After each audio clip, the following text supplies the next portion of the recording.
Conventional treatment में कॉफ यानी खांसी को ठीक करने के लिए कॉफ सिरप्स उपयोग की जाती है, जबकि होम्योपैथी में प्रत्येक केस के लिए इंडिविजुअलाइज्ड मेडिसिन्स हैं।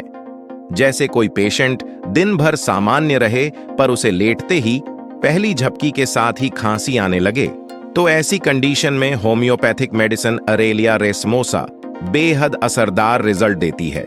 साथ ही विशेष बात यह भी है कि यदि ये इंडिकेशन क्लियरली मिले तो न केवल कॉफ वरन अस्थमा को भी इसी मेडिसिन के द्वारा ठीक किया जा सकता है।